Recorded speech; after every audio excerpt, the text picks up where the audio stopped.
Good morning, Tony Maritato, coming to you live from Saratoga Springs, New York. That's where I am. I'm on the road. Where are you? You're home. I'm home. I'm in the beautiful Midwest. You look clean shaven, young, like 20 years younger. Maybe it's an app. Maybe I'm using AI to appear this fresh and clean shaven. I don't know. This, this is AI Jimmy, Sora Jimmy. Yeah.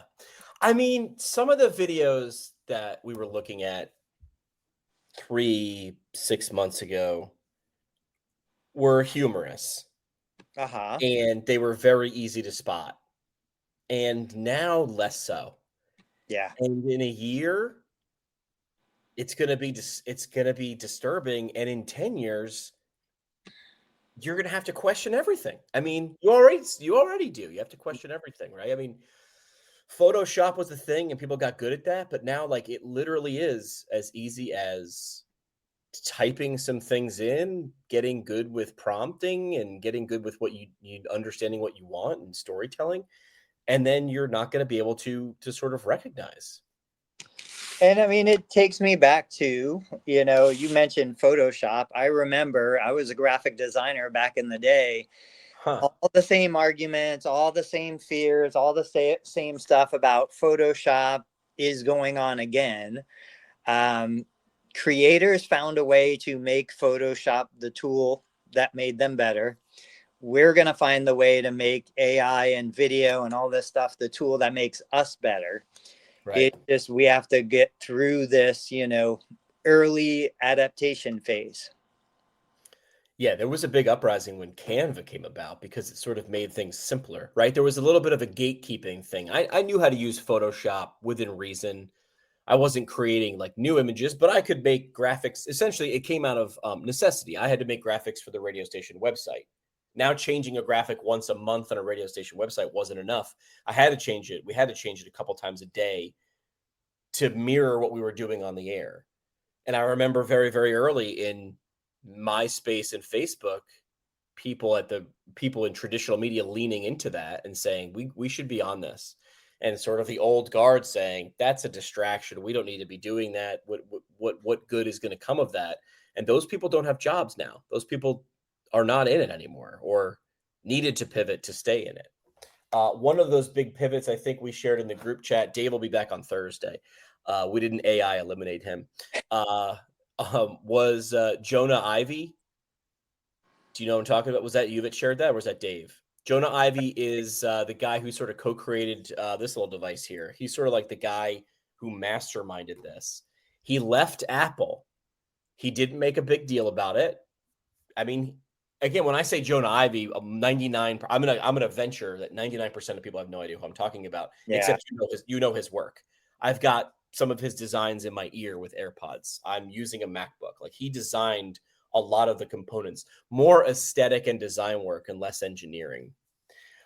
He left Apple, I believe, earlier this year, and now he's working with Sam Altman of OpenAI and ChatGPT fame to create something super, super, super secret.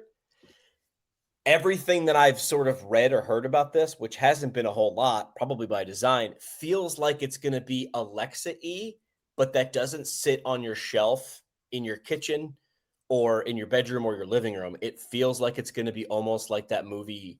Was it Joaquin Phoenix, Her, where he created the relationship Yeah. with like essentially this Alexa, but it sounds as if you've heard of like Plaud, right? That's like the one. Plaud is like a business card.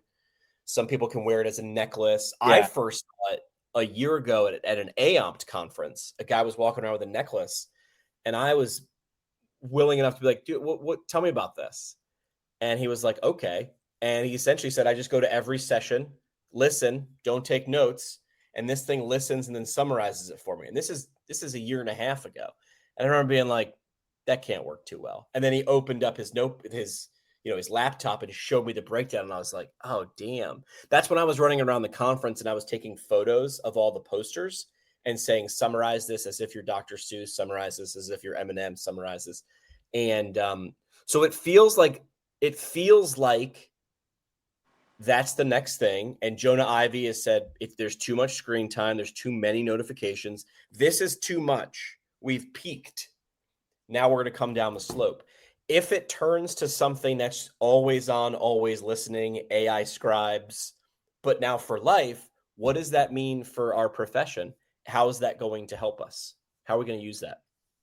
And why are we not spearheading this? Why are we not taking this, and driving it forward? I really think, like, I go back to, we've gotten to the point. So I've been down the AI scribe rabbit hole for over a year now.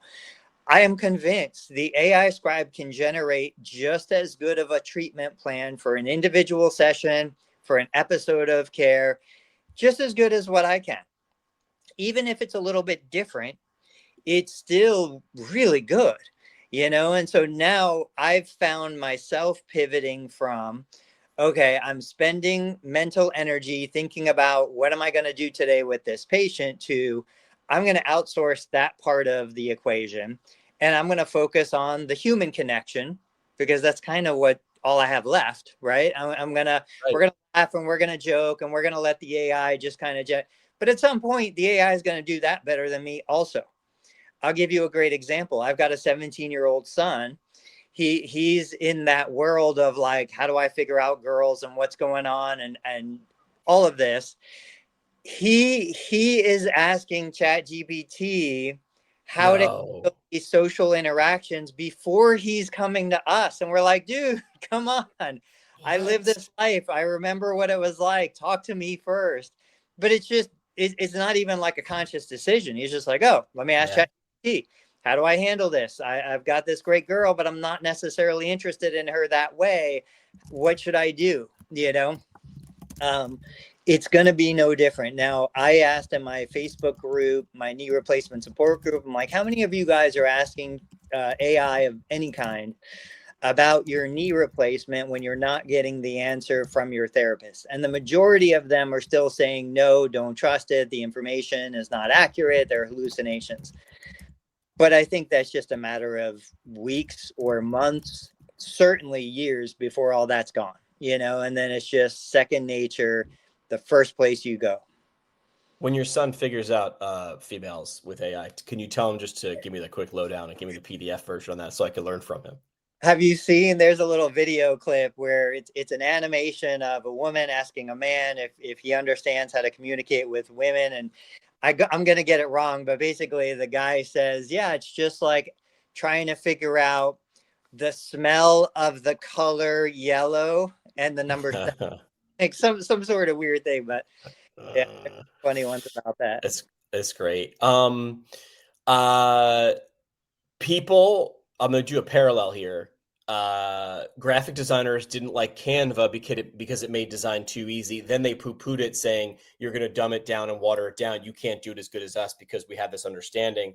Physical therapists will be laggards, not early adopters to this, because you don't get it.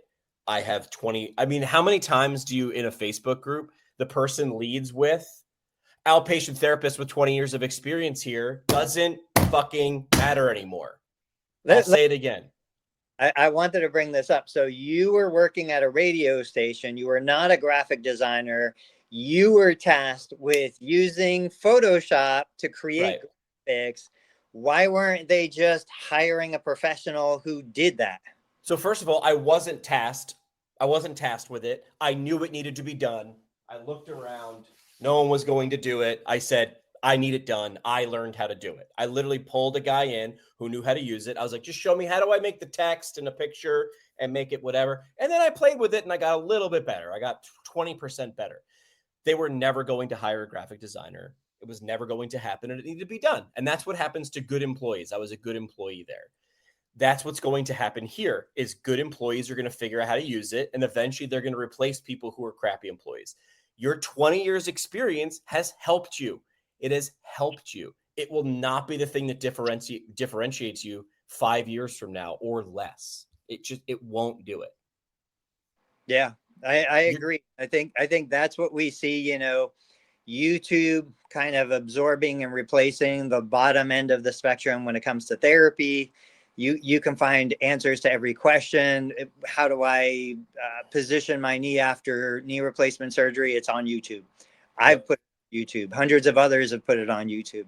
Now you've got something better with AI that understands all of that stuff. And you and I had this conversation. So you take something like Hinge or Sword, they're like the middle ground right now. And you showed a graphic of that alone, maybe not as good, but that with access to a live therapist, better than either of the individual services. So what are people like? So this is where it was James Spencer. I'll call him out because he asked a really great question as soon as ChatGPT a year and a half, 2 years ago. James Spencer is one of the first guests I had on my podcast years ago. He's vice president of APTA Orthopedics. He asked a really, really great question when ChatGPT started coming out. The idea was, how do we make sure that when someone asks about low back pain on ChatGPT, physical therapy comes up as the answer? And I remember I called James, or I emailed him, and it was all caps, or I yelled at him, and I was like, it needs to be the answer. It's going to answer correctly. So let's skip ahead. Let's skip a paradigm. As Guy Kawasaki would say, did you ever read Guy Kawasaki? Smart dude, was like employee 7 at Apple. Yeah. He's like, you got to jump the paradigm. How are people using it now? So I just asked AI percentage-wise, what are people doing with this app that we just gave them? Do you want to guess the number one, the highest percentage use case for adults using ChatGPT? What is it? No, I don't know. Brainstorming and ideas. Good. That to me is a great use case. So about 60%. Other uses, writing emails or editing images. Shopping with AI is about 25%. If you sell or will sell anything and you're not figuring out how to optimize for AI, you're going to be behind. You're not going to be selling anything in 10 years if you're not doing this. Companionship, a little less than 20%. Finding information, essentially skipping Google as the search, more than 60% overall. So brainstorming and searching for information. Emotional or health questions, 6 to 14%. If you don't think that that's going to grow in the next year, you are insane. Here's why your kid might be asking ChatGPT about girls and not his dad. Because it's less creepy. Hey, Dad, how do I kiss a girl? No, you don't, but there's stuff you want to. This is where the difference between like a good health teacher in like 6th, 7th, 8th grade and a bad health teacher can lead. There's got to be a study on this. If you have an unapproachable sex ed teacher I can't remember when we did sex ed, somewhere in middle school, because I remember her name, Mrs. Carosa, super, super conversational, would answer anything and not make you feel judgy about it. And somewhere along the line, everybody who interacted with Mrs. Carosa probably had better outcomes later on. But now you have an AI generated version of not judgy, gives you the information in context, understands who it's talking to, like that times every aspect of your life. This is a great idea. Yeah. Yeah. And we definitely, I mean, I've asked this question on social media, like we've made a huge shift from what we would have been Googling to find an answer to 3 years ago, go straight to OpenAI.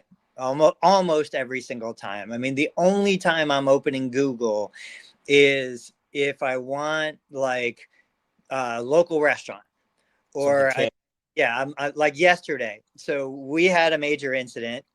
I was working on my washing machine. We have a 2nd floor washer dryer, working on my washing machine, replacing some parts, doing some stuff. I leave to take my boys somewhere. I come back. It's raining in my dining. Oh, dude. The entire 10 feet by 12 feet drywall, just pouring water. One of the hoses, which this was something I didn't even know was a thing. We had rubber hoses on our washing machine. Nobody said you're supposed to monitor and replace these hoses. So it wasn't my repair, for the record. But the hose behind had failed. Water had been gushing out. Now I've got, major repair job. So I'm sitting there. I'm like, all right, do I do it? I can do drywall, but I've never done drywall on a ceiling. There's a knockdown pattern. First thing I did was we went into ChatGPT. I uploaded photos of the damage, photos of everything that's going on. We asked, we have $1,000 home insurance policy. Deductible. Yeah. So I'm like, all right, what are my options? What should I do? But then I went to Google looking for local repair and service people to get a quote, so like that was still one of those things where immediate went to AI, then went to Google for local. Now, AI will give me local search results. So I didn't have to go to Google, but I'm still of the generation that, oh, I'm going to Google it. I'm not thinking, oh, let me get ChatGPT to give me some recommendations. So So, the question, yeah. The question is, did Google just become the yellow pages because of AI? Like, is it just a list of phone numbers Yeah. and what time is this? A little bit more dynamic, right? What time is this restaurant open and closed? But did it, in that situation, ChatGPT was your buddy who knows about construction and drywall and plumbing, and then Google, which used to be, I mean, we use it as a verb. Right. Like you Googled, yeah, where to get the stuff. Like your buddy would be like, all right, go to Home Depot and buy this pipe or this tube and get this much sheetrock and get this many screws. But ChatGPT was the contractor. And who gets paid more? The guy who understands how to put all the parts together, or the directory that can tell you where to get the parts? Which one do you want to do? And that'll bring me up. Let me get this image up, but that brings me up. I didn't originally see a crossover between these couple of topics, but now that I do, and this is obvious, I was actually working on something like this with Fox Rehab a couple of years ago, and I knew we wouldn't put in enough resources into actually doing it right. I thought we might, but we didn't. And I By the sort of way, called it. are you in the basement studio? I'm in Oh, I'm down. I'm on Yeah. the road right now. Yeah. So this is the image I was going to bring up. So Fox Rehab, older adults, somebody along the line at Fox was like, "Hey Jimmy," or it comes to me. I used to get the weirdest projects, right? They were Jimmy things. It was like, "This doesn't fit. Give it to Jimmy." I was like Fox Mulder in the X-Files. So the idea here is, if you're just listening on the podcast, I've got a screenshot. I logged in because I'm on the road, and because Peloton is smart enough to probably give Peloton bikes at low or no cost to hotels, I can log in with a QR code to my own Peloton account, and I see this. This is a screenshot of a bunch of different classes, and I notice the logo because I'm from New York. Maybe it jumps out. It jumps out to me a lot. That HSS blue and white logo. That's Hospital for Special Surgery. Peloton has now teamed up with HSS to do all sorts of these things called a prevention series. And just on the screen, we can see bone health, postpartum movement, desk worker strength and mobility, tennis elbow, runner's knee. Just when I put that in front of you, what are your thoughts that Peloton has now, or more likely HSS knocked on the door because Peloton was like, we got the audience who wants to team up?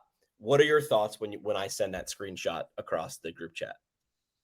I'm not sure if this is the direction you're going, but for me, it's just another example of the actual service. Like those are all physical therapy diagnoses, the actual delivery of the service, the exercise, the program.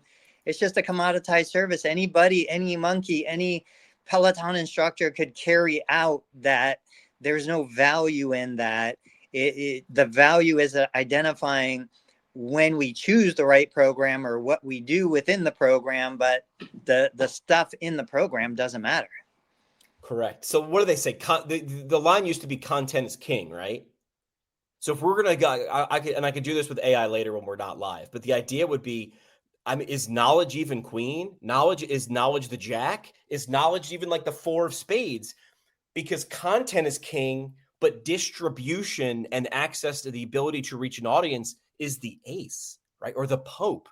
So Peloton, if you came to the CEO of a hospital system as Tony Maritato and Jimmy McKay and Dave Kittle and said, we got an idea where this hospital can reach lots of people. And that means if we reach lots of people, we can get lots of patients, and lots of patients means lots of money. And the CEO goes, lay it on me. Is it a public outreach campaign? What do we do? Are we buying an insurance company? That'd be a great idea. It's a bike. We're going to get a bike, but we're going to strap a flat screen TV on it. We're going to get these upbeat instructors, and we're going to do all these classes. We're going to do multiple classes a day, and there's a leaderboard. We're going to gamify it, and we're going to make it. It's going to be part of the ethos of this country in 5 years. That was only 5 years ago, really. I mean, Peloton was around before 2020, but it hit its stride when we had to be locked up. That CEO would throw you out of the 20th story window. They would never adopt it. Fast forward 5 years, you've got the CEO or the CFO of HSS. My guess, millions worth in a partnership. They're charging them lots and lots of money. This has to be the direction of Peloton. And here's how I know, because if you go on Facebook Marketplace, look at how much people are selling $2,000 Peloton bikes for, $500 now. Yeah. They're giving them away. But the recurring revenue model, it's $40 a month. That's not enough to grow a company. That's a really good business model if it's just Jimmy and Tony at $40 a month times how many users. But it's not. This is it. This is the thing now, right? But what was stopping Tony's clinic from doing this on YouTube? What was stopping you doing these classes over and over and over? Because you didn't see the return right away. That's why. And 5 years from now, when people are doing this more, essentially creating their own exercise channel that people subscribe to, right? Like, you're going to be one of 1,000 instead of one of 10 right now. The juice is the person who rushes out west to grab stake in the ground in Oklahoma, right? The Sooners, right? Those are the people who are the millionaires and the tycoons, the people who are like, it's not going to be worth anything. The digital frontier is open. Now, I will say, though, like Kelly Starrett has a bunch of those same classes that he has for sale on his website. Zach Long had that kind of stuff on his website years ago. Yep. But you mentioned distribution. This is where it goes back to, Peloton's a publicly traded company at this point, but even before that, there would have been a lot of funding behind them. They have the money, they have the access. I think a lot of us, me included, even if you have an amazing idea, it doesn't matter if you can't fund it, doesn't matter if you're not willing to put it out there. And so many of us are just still so stuck in this tiny little world that the best therapists, the most amazing personalities, the most knowledgeable, they're not getting the distribution. They're not getting out there, partly because that's not the focus for them. The focus for them is the person in front of them, which is awesome. Correct. But it builds this cocoon around that information that doesn't get shared. It's also not their expertise. So who's YouTube El Paso PT? Who is the dude we talked about? Dude takes a ton of crap from other physical therapists, which is this guy, right? I finally met him at a conference. Crap, I'm blanking on your name. I'm sorry. I'll figure it out as soon as we're done with the live stream. 897,000 subscribers. And this dude is self-proclaimed, doesn't use YouTube. And he's got 897,000 subscribers. He says people fly in from across the country to see him. He's like, dude, I'm nothing special. He's like, I'm a PT. Well, really good PT. In fact, and not to take away, I would say I completely disagree with a lot of positions on quad strength versus glute strength. Who is the sports physio from the UK? Oh, Adam. Adam just tears them apart on his social media, Here's where I get to come in. I get to love both of them because, like, you guys argue about clinical stuff all day. I love the fact that both of you are doing on platforms because I think this is Cisco and Ebert for our profession. I need you to disagree, right? Like, this is by design. Like on SportsCenter and Stephen A. Smith, they say you're pro, you're con, go. We can't have a show where both of you agree. That's not a show. There's no tension there. That's not by design. These guys aren't in the. I'm guessing. I don't know, as much as I know about Adam, he's giving his honest opinion with F-bombs. But that's his honest opinion. But he's built an entire brand doing that, and now he gets to use that brand to then sell shoulder courses that he travels around and spreads good information. I don't know if there's a better way to use these tools, these things that we've been given in share what you know passionately, repeatedly, over and over again, your own different way and change it. and then you get to use that platform for good. I mean, do you know Dr. Mike? We talked about this one, right? Yeah. Like just last week, he was not debating, but he sat down with a guy who's selling prebiotics. The guy, I don't know the guy he was talking to, probably because the guy doesn't have a big enough platform. But Dr. Mike was like, I have 13 million followers. Why aren't I? I could make a lot of money selling probiotics on my channel. Why am I not? Because I don't think it's a good idea. Because I don't think they're good for everybody. I think it's dangerous to prescribe those things. But he gets to say that and then also grow his platform because people know, like, and trust him. So to me, this is a coup for HSS. This is an absolute coup for HSS. I bet you there were other players in line for this. My guess is this originated from Peloton and they knocked on the door of Mayo Clinic, Wash U, USC, all these big Kaiser, all these hospital systems, and said, we have the distribution and the validation, and we're cool and we're slick. Who wants it? And HSS was the one who decided to pay up, or the first one who checked yes, and now they get to do it. And the thing I was talking about at Fox, what if we had a YouTube channel that all it did was played exercise videos for older adults? And we talked so much about what color to have the background. And I was like, no. I'm like, you know what you need to do? You need to shut the hell up until you release your 100th video. Then you can make a comment about anything in the video. I did a video stream. I won't say for who, but if you go to my LinkedIn profile, you can see who I used to work for. I did a live video stream for 30 days for a hospital system on YouTube and all of our channels. And it was about one topic every day, 6 questions. Everything you need to know about alopecia, everything you need to know about colon cancer. And I got to pick the 6 questions, and I had an expert in a doctor because it was a hospital system. These videos are still their most viewed. I have not worked there for several years, right? And the comments that I got, the critiques were, we didn't like the shirt in that video. The background is a little busy. And I'm literally in a meeting going like, what are we talking about? Okay, send me a polo. Like, what do you want me to wear here? Are we really talking about this? How about we look at the analytics of the video? Now, keep in mind, they had a large platform for me to jump on and do those videos, but that we were looking at the wrong thing. What were you sharing with Fitopia before, by the way? So real quick, before you switch the topic, I'm looking right now. Fitopia is going to come up in 1 second. I shared a video the other day of a short arc quad.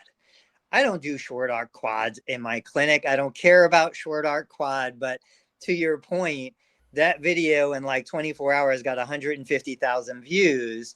It was just a 15-second, this is a short arc quad, and it's me showing it. That's it.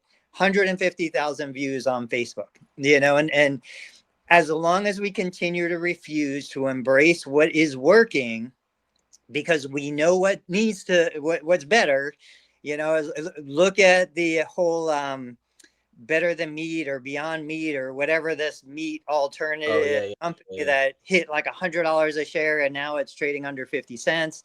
They were so convinced they had something better, Beyond Meat, I think, better than beef. Now look at where they are, like that's why I have such a hard time fighting for a profession that just refuses to embrace the things that we know that work from a distribution perspective. I'm not going to fight for that because it's a losing battle. It will always be a losing battle.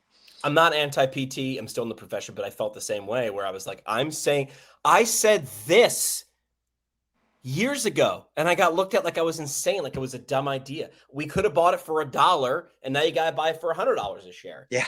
Like, but I didn't have a platform big enough or enough people listening to me at the right platforms to say, triple down. Why wouldn't Fox Rehab be like, that's okay. We're going to do a subsection of exercise because in 10 years, 40-year-olds are going to be 50. That's how math works. And in 10 years, 50 is 60 and 60 is 70. They're already comfortable with, stop telling me people who are old are not comfortable with technology. My grandmother was 99 and a half when she died. God bless her, just a couple months ago. And she was Facebooking and Snapchatting her face off. Didn't need to explain it to her. She's figuring it out. Why? Because these platforms are dumb. They're easy. They understand their users. All right, what are we talking about, Fitopia? All right, so this is a company that's local in my area. I never really paid any attention to them. I saw the sign. It showed up on my social media feed. I want you to look at that subheading. Improving lives 20 minutes at a time. We'll come back to that. Okay. It's a personal training studio. What is Fitopia EMS?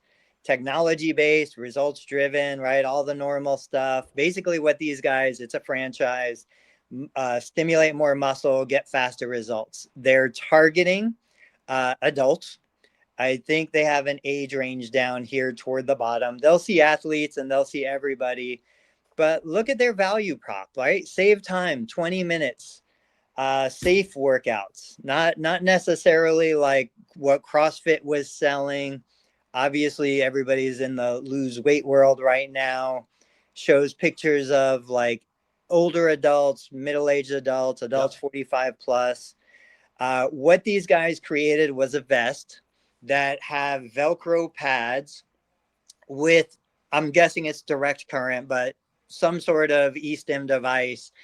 They spray down the pads with water. They put the pads on their clients. The clients have to buy a suit that they wear between their skin and the pads. And they do a workout, regular functional training, med ball, kettlebell, all that kind of stuff. They get a ton of news coverage. That's kind of their main new client acquisition. And then I'm going to switch screens here. You can see that. So I said, what's the Fitopia pricing? Google AI says $190 one time a week for a 12-month contract, $230 for a month-to-month contract. I don't know what M2M means. Month to month. Okay, month to month. Elite 2 times a week, 350. So it's more than like a $10 Planet Fitness. It's less than $150 a session personal training. But what are they saying? They're saying, hey, we'll get you fit in 20 minutes or less, right? They're not selling hour-long sessions. They're not necessarily selling this as a personal training. It's mostly small group. They're leveraging technology. It's been around for decades in physical therapy. Like we were doing Russian stim and all of this stuff forever. It's a small environment. These spaces aren't bigger than 1,200 square feet. They're usually in strip malls or plazas. And it looks cool. It looks fun. Like it's something that I think appeals to the general consumer. Can you go back to their website? Yeah. Let's just go. I want to just go through because I was nodding as you were explaining this. This is all you'd need to pitch me if you were going to pitch me. All right. So improving lives 20 minutes of a time is a little ambiguous, but then you see the video in the background. You're like, I got it. It's exercise. You don't need to explain anymore. Understood. Got it. That's how you're improving my life. Scroll down a little bit. What is it? Technology-based, delivers results, fit for everyone. This is a little ambiguous, a little wordy. That's fine. Keep going down. Why it's perfect for you. What do I want? I don't want to look bulky. I just want to look, there's that magic word, tone. I don't want to look like I'm, going to be in a muscle show, but toned. Which looks, that's what Pilates That's what I want. Yoga was marketing. That's what I want. Lose weight. Yep. I mean, you could put this at the top because I think statistically it's going to go in order. Keep going down. How many people have said, if you keep going down a little bit, to safe workout? I understand. I'm with you. I know that lifting weights is good for me, but I'm just scared about hurting my back. So that one up, safe workouts. I mean, look, a bunch of females.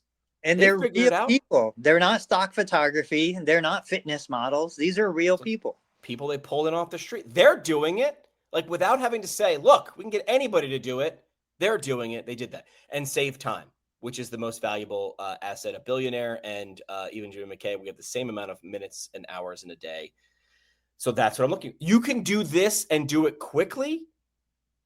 Why wouldn't you? Now, the physical therapy purists are going to go, yeah, but is it evidence-based? I'm going to go, I don't know. Them not coming in is bad, and people coming in and doing something is statistically better than that. So they win. Who we help? Regular people. I mean, that one picture there, no, that's a before and after. I was going to say, I thought it was like one of those weight flexing pictures, but it's not. Now let's if this would have been a physical therapy website, we wouldn't have seen real people. We would have heard all about how amazing the physical therapist is, the physical therapist credentials. We would have heard about, Yeah. the physical therapy. We would have seen a list of 50 things that they treat, from tennis elbow to back pain to knee pain to hip pain. I mean, this is everything here has been about the customer, the consumer, the client. Nothing here even really shows any of the trainers or any of the other stuff that's going on. And I would argue every physical therapy clinic could make these same exact claims. Correct. We all focus on safe exercise. Well, I can't say every claim. Well, most of them refuse to do something in 20 minutes. They will not right. spend time. Why? Because we're incentivized to get you there and keep you there for a few units. We are incentivized to do it slower. Why aren't we telling our patients how many calories they burned during their physical therapy workouts? Because why aren't we telling patients that they're getting tone, not building bulk? Right. I remember there was a woman when I had my first physical therapy clinic down in South Florida. She told me verbatim, I don't want my legs. I don't want to lose my bird legs. She was proud of the fact that she had skinny bird legs and tiny calves. And she was terrified that I was going to do exercises that would bulk up her calf because her husband, quote, my husband likes my skinny bird legs. Fire that client immediately. Also, do you think you accidentally get really jacked calves? Like, do you think they used to think that? I mean, bodybuilders work like crazy to get something like, but I can't even tell you, at least once or twice a month, I would have a woman come into my physical therapy clinic who was scared to bulk up, scared to give her the Meritato $1 million guarantee. We're going to measure your calves. If I put an inch of bulk on your calves, you get $1 million. I'll give you $1 million. Right? It's not going to happen. There was a great guy he was doing like man on the street videos. And he was like, okay, this is the $1 billion question. If you get this question right, I give you $1 billion. And the guy's like, all right, this has got to be a gag, but I'll play along. He goes, should billionaires exist? And he was like, no. And he's like, congratulations, you're a billionaire, but you can't exist. You can't have the $1 billion. It's the $1 million guarantee. Give you $1 million if we put that much. It's hard, but like these are the preconceived notion. These are the ideas that you're trying to combat. I think sometimes you got to fire those people. So let's take this and let's okay, right now, I don't think you weren't on were you on the conversation where we were talking about Medicare holding payments for October? And I had super bad allergies. You did not want to look at me. Okay. That. So let's bring you into this conversation because this is relevant. It was like a period, right? Like the period of them holding. Well, so what's going on right now, and it's still kind of a little. I don't know that there's an exact answer. Government shutdown. Is Medicare, is CMS going to make local contractors, state max, going to pay for therapy services? Being one healthcare service that maybe would be on a list not to get paid. I haven't seen payments for October yet. I'm just saying this is my personal experience. But I don't know that payments are being held or what. I haven't looked into it that deeply. This is a wake-up call for smaller private practices because, hey, if you are at the point where one payer can interrupt your entire cash flow to the point where you can't pay rent, you can't pay utilities, you can't pay staff, that's a problem. And so Dave and I had talked about back early in the development of my company, we had a line of credit. We would always see a huge slowdown because we were in South Florida. August, September, we would do 30% of the volume we would do in January and February because of the snowbirds. And so we would have to borrow money to make payroll in those months, but then we'd get a surplus and pay all that back a couple months later. My thing with CMS, with the government shutdown, with all the stuff that's going on is, look, this is a great opportunity to say, hey, I'm too dependent on third-party payer reimbursement. This is a big vulnerability for me. How can I drive or diversify my income? You could launch a program like EMS strength training literally tomorrow. You could start selling these monthly memberships. Months are paid in advance. I could put $15,000-$20,000 in my bank account right now, offering this kind of service moving forward. Any thoughts on your part regarding like this as a vulnerability for practice owners? You could just hope it never happens again and hold your breath until the government reopens. That's a strategy. The other strategy, have you tried bitching about it on Facebook?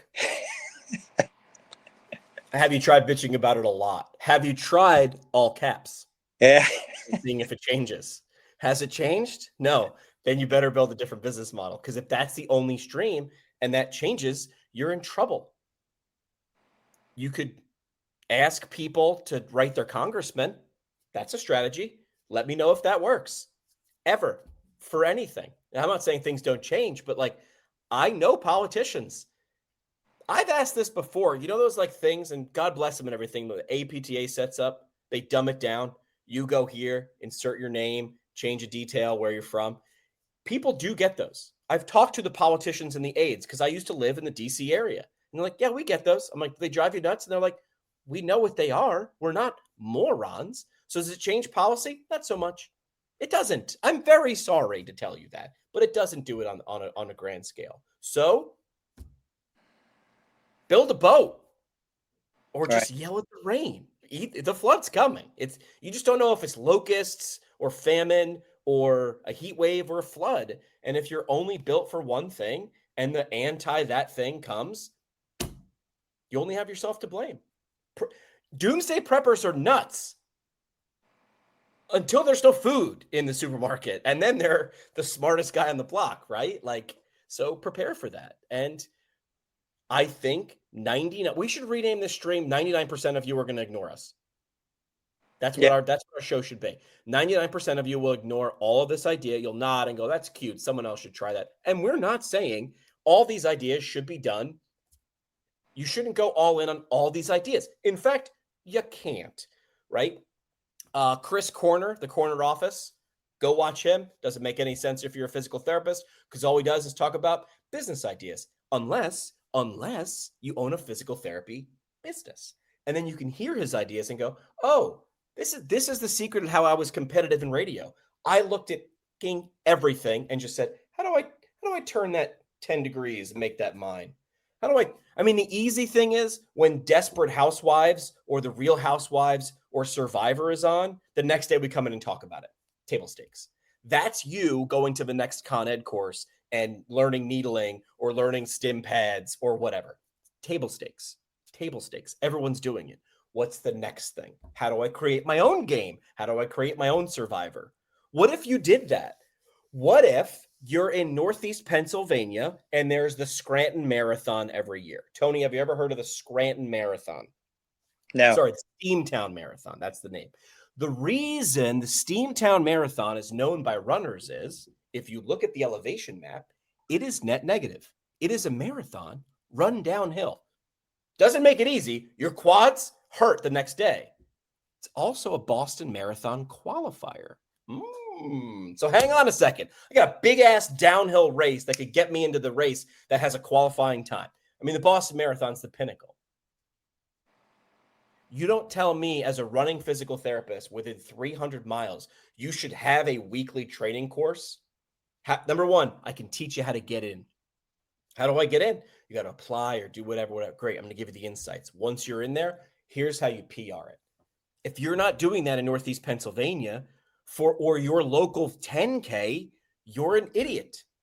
You're an idiot. I cannot explain it. I just watched the local PT clinic in my town now has a running club. We talked about that 5 years ago. It's happening. That's also not a revolutionary idea. It's not a revolutionary idea. How could you amp up a course like that? Why wouldn't you help them track calories? Why wouldn't you do a training plan for each and every single member for free? Because you could do that with AI in half a heartbeat, but it's the relationship. They want we're going to meet by the gazebo in the park on Saturday morning, and we're going to run with other knuckleheads who don't know how to run. And then eventually we're going to be knuckleheads that do know how to run. This is low-hanging fruit. And here's the thing, 99% of you will ignore you. will ignore us. So I was just looking. I don't use Strava, but I know It's a great idea. It's a running app community. I went into Chat GPT the other day. I was like, hey, is there, what's the cost on white labeling a running app like Strava that lets me create a community within my physical therapy people?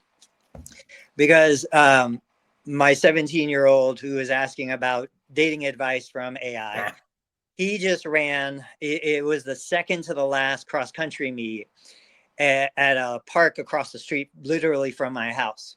And every single kid who runs this meet, it was PRs all over the place. I told my wife, I'm like, was the whole run downhill? Like I had never, but it was OSHA certified, Ohio State, whatever.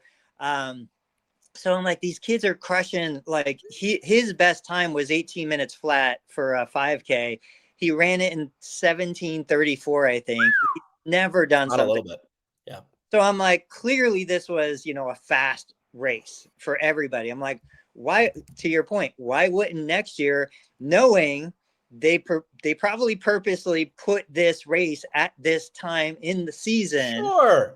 Why don't we create a program that tracks high school cross country in my community so that I can prepare these athletes, I can get them ready, I can minimize the shin splints, minimize the patellofemoral issues, do all of this stuff. And guess what? You're going to hit a PR at the Voice of America meet because that's where everybody hits their PR, And your ads for getting people in that program would be, do you want to PR the Voice of America meet this year?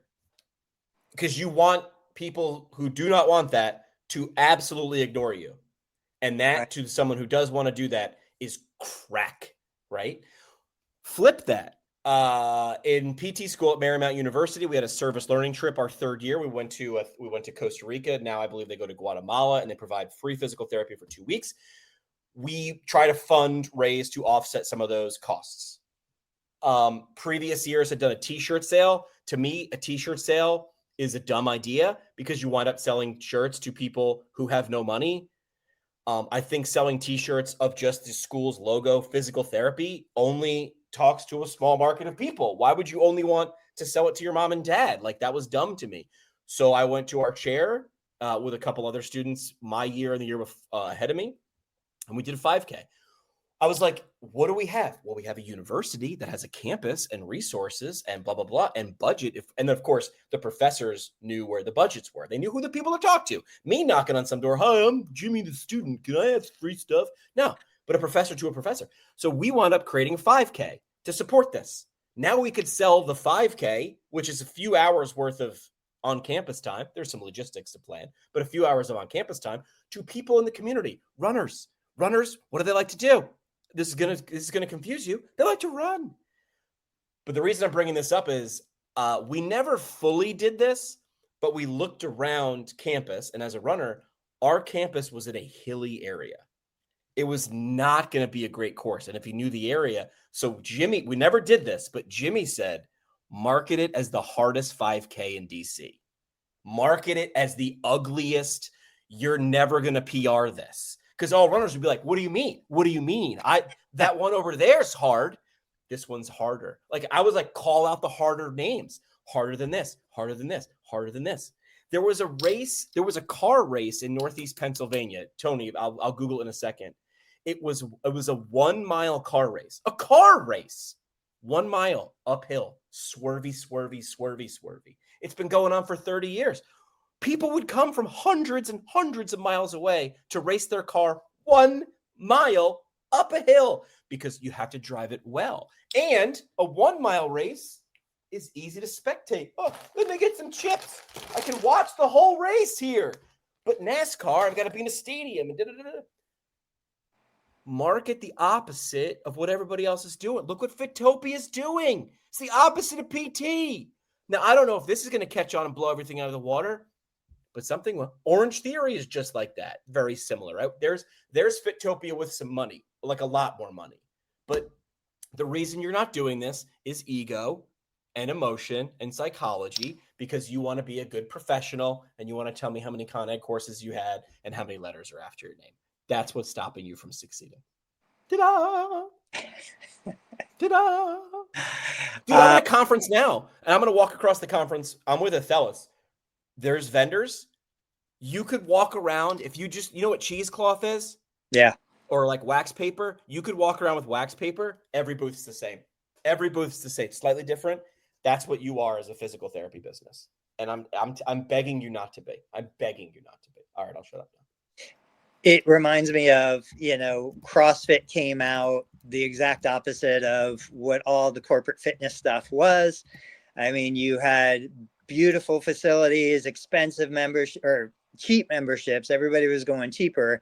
CrossFit came out and said, "Hey, we're gonna charge $300 instead of $30. We're gonna be in a warehouse with dust bunnies and ropes," and people came out for it. Yeah. People who were like that, and people who wanted to be like that. So let's hit one more quick topic. I shared it. Can you grab the photo of the headgear that I shared in the chat? Which is a phrase I never thought I would hear Tony say. Can you grab a picture of the headgear? So I shared this as a post. I'm still not a fan of LinkedIn, but LinkedIn has its function. Even though, it's hard to get impressions and hard to get any kind of traction on LinkedIn. I took a break for the last couple of weeks because I was just sick of it. But some of my best kind of inbound came from LinkedIn. So this is basically, it's like a head protection device. I don't know if it's a hard helmet. I don't know if it's a soft pad. It's a little hard to see. It looks like would you call that a beanie? Like, what would you call that kind of hat? Yeah, that's a hipster beanie. Okay. And so the founder of this product and this company reached out to me. He said, "Hey, I heard that you do videos for Amazon. We have this product. It's a $200 product. Like, it's not a cheap product. What does that do?" It protects your head for individuals that have poor control or individuals that are frequently falling. Now, what's interesting is this guy reached out to me. So I said, "Hey, I'm not a neurotherapist. It's not really, that's better. Not really in my wheelhouse. Let me put this out to other therapists." What is that? Looks like Pete Davidson from Saturday Night Live. It's the same dude almost. It's Pete Davidson's cousin. But anyway, so I get these kinds of, inbound messages. There was another one, elevated toilet seat with handrails. Really great product, but it's a $150 product. You can get an elevated toilet seat with handrails for $30, and so when I look at this stuff, I'm going to keep kind of beating this drum. There's so many companies like this that have the funding, have the resources. They don't have the distribution, which goes back to the beginning of today's episode. We have therapists that have the knowledge base, and that's the marriage that needs to happen. It's, hey, who's a therapist that's treating patients with Parkinson's? These individuals are falling once or twice a week, who would need a device like this, and they're willing to wear it. I had a guy, he was a patient. He was an engineer by trade, retired. He was falling once or twice a week. He made his own version of this. It was a padded headband because he knew he was going to fall. He didn't know how to stop himself from falling, just knew, I'm going to fall. I'm cracking my head every time I do. I need a device. Now, if he would have known this existed, he would have bought this. We need to get those stories out there. And again, this is something that's selling right now on Amazon. You can see the sales numbers. I think they sell around 50 a month. We could increase those numbers. We can get this into the hands of the people who need it, on the heads of the people who need it. And this is something that literally puts cash in your pocket today if I'm looking at diversifying from Medicare not paying in the month of October. If you were a neurotherapist, you don't think you could sell one of those? What would you make if you sold one of those a week? So I can tell you what I would do. On the Amazon platform, even if I didn't have a direct connection to the company, Amazon has offers of 10 to 15, sometimes as much as 20% commission on a product like that. So if, it's a $200 product, I would be generating $20 to $40 commission on one sale. I mean, that's a great commission. It's a really for no liability, no design. I'm not dealing with returns. I'm not, putting out tens of thousands of dollars to create the product, no fulfillment, not doing any of that stuff. I'm just saying, hey, if I believe in it, this is a legit product. What is this thing called again? Ooh, like, how would I find it on Amazon? I don't know. It didn't have the name of it in the.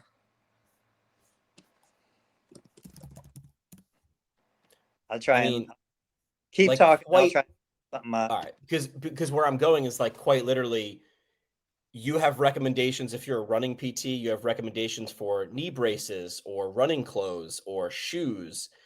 And the fact that you don't have a QR code menu to get 10% on what you're suggesting already. And I know as soon as someone says 10%, you're like, this feels greasy and businessy. And I'm like, I don't think it is. This is you selling your expertise, which is exactly what you were.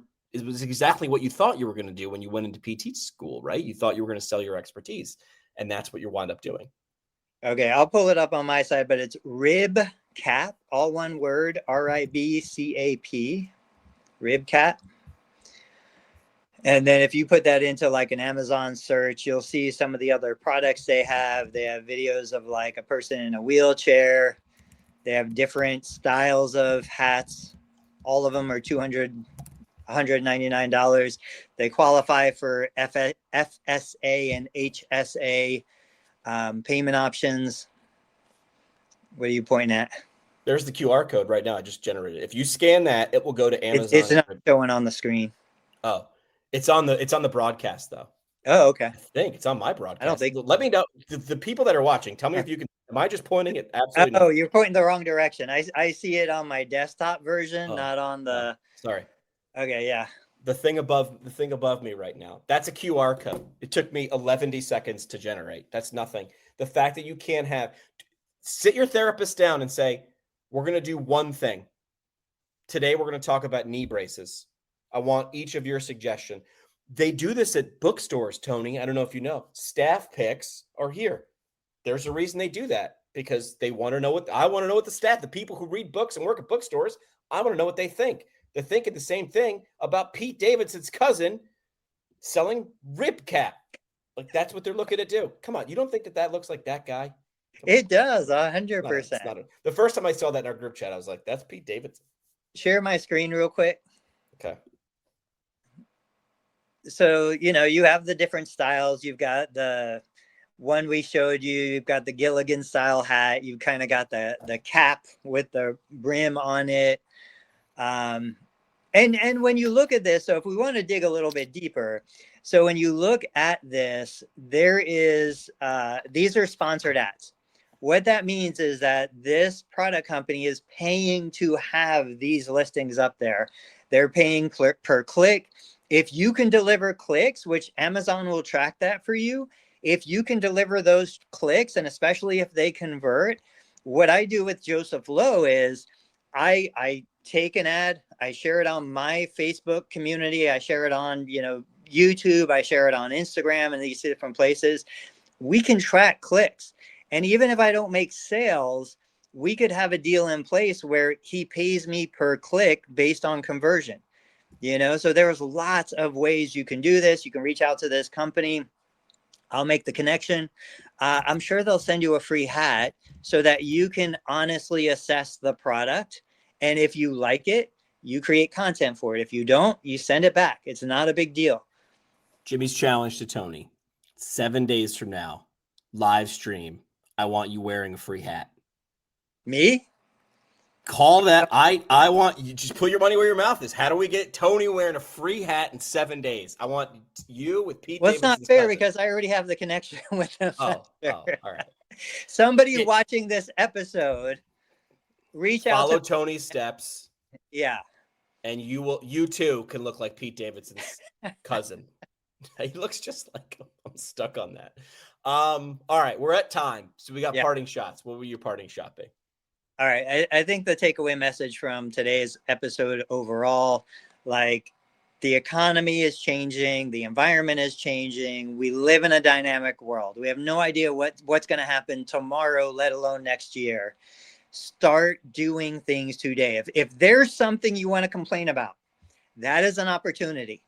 Complaining gets you nowhere. That is an opportunity. Take that opportunity. Do what therapists do best.